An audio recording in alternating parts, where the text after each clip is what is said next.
Əməliyyatımız başlayır.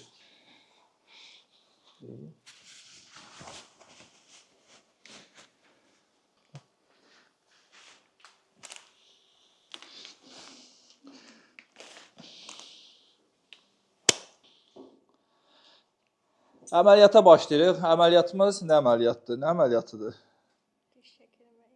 Ürək transplantasiya. Nədir? Başa düşmürəm. Ürək transplantasiya elədirmi? Yəni elə bir formada qorxur pasiyent ki, ürək transplantasiyası olacaqmış. Hə? Risklidir. Risklidir. Nədir riskli olan? Mikrofon yaxın olsun, ona görə yaxın. Nədir riskli olan, nədir danış? Bilmirəm, doktor siz bilirsiniz. Nə edəcəyik biz? Nə tək qorxusuz deyin də, bir fikirləriniz nədir? Dişim çəkiləcək, canımdan can gedir. Qorxmuyorum. Dişi çəkiləcək, canından can gedir. Necə qorxmasın axı bu qız? Necə qorxmuyorum? Axı necə qorxmasın? Axı canından can gedir. Canından bir parça gedəcək, diş gedəcək. Elədirmi? Sonra da oraya implant qoyulacaq. 26 ildir bəsləyib saxlayıb bu dişi. Yaş neçədir yaş? 26. Yox, 6 yaşda çıxıb 20 ildir bəsləyib saxlayıb. Yaxşı, bir baxaq. Bugün burada bir ədəd implant qoyacağıq. İstər bir ədəd olsun, istər 16 ədəd olsun. Yəni 8 yuxarı, 8 aşağı tutalım implant olsun. Nə olur olsun, biz sterilizasiyanı belə quracağıq. Cərrahi şərait tam olaraq. İmplant da keyfiyyətli olarsa, mən deyərdim ki, bu implant ümumiyyətlə ömürlük olacaqdır. Necə ki, bu steril mühiti qurub pasiyentlərimizə xidmətdəyik. Təcrübə də sizlər də yer verərsiniz, yəqin ki, bilmirəm. İmplant eləyəcəyimiz diş bu dişdir. Bu dişi niyə görə implant eləyirik? Normal dişdir, bunu saxlaya bilmərikmi? Yox, artıq saxlaya bilmirik. Çünki pasiyent mənim yanıma gələndə artıq burada perforasiya vardır. Kanal əvəzinə burada bir dəlinib və perforasiya olan dişi saxlaya bilmərikmi? Bilərik. Amma üzərindən bir 10 gün falan keçmiş dişdir. Yəni artıq orada irinli iltihabi bir vəziyyətdir ki, onu saxlama mümkün olmayacaqdır furkada. Biz rentgenlərində bir baxsaq, ümumi görərik. Bir də kiçik rentgendən də baxsaq, ora alət girmiş bir şəkli var. Pasiyent qorxur, 26 yaşlı xanım bir pasiyentdir, qorxur. Amma bir baxaq görüb necədir. Hələ ki, iynə vurmamışıq. Vuraq. Hələ gedişatı izləyir, görüm nə başına gələcək. Maraqlıdır. Hə? Maraqlıdır. Yaxşı. Qorxursanız da qorxucaq. Yox. Özün qorxursan öz xoşundan. Yaxşı. Diş çox güman ki, üstü qırılacaq. Ağrı varmı? Aha.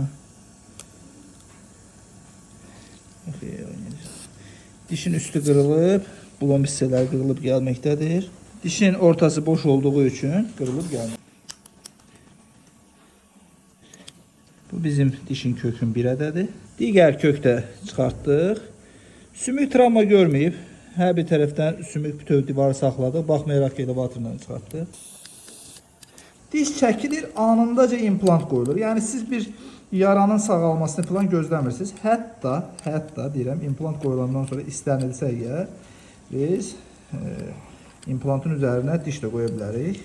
Bu pasiyentlərlə danışıqlara əsasən görülür bu işlər. Təbii ki, pasiyentlərin istəyindən asılı olaraq. İmplantımız Koreya implantıdır. Aqressiv ivli implantdır. 5.5 mm diametridir. 8 mm yarım. Bunun uzunluğudur. Bir belə baxa bilsək, buranı göstərə bilsək. Ivlər görürük, nə tər aqressivdir. İmplantın bodisi, yəni bədəni balacadır. Amma yivləri görün necədir. Çəkilmiş dişin yeri üçün ideal bir şeylərdəndir. Böyük açırıq. Aha. Diş çəkildi. Çəkilən kimi yerinə implant qoymağa çalışırıq.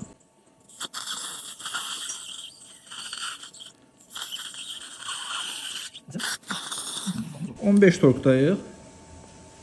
Bağladıq. İmplantı hara qoyduğumuza bir baxaq. Proyeksiya belədir. Tamamən tam ortada.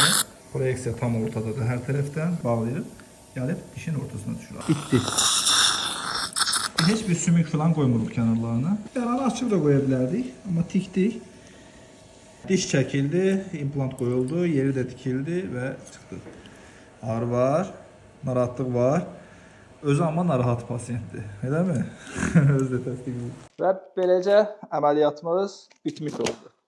Bizə müraciətdə diş belə gəlmişdi. Artıq bu dişin bizə gəliş forması belədir. Yəni dağılmış, buradan bir perforasiya vardı. Buradan bir perforasiyası vardı. Yəni perforasiya dediyimiz, yəni bu kanallar bura getməli, bura getməli. Amma perforasiya dediyimiz buradan bir deşik var idi. İki kökün arasına getmiş bir.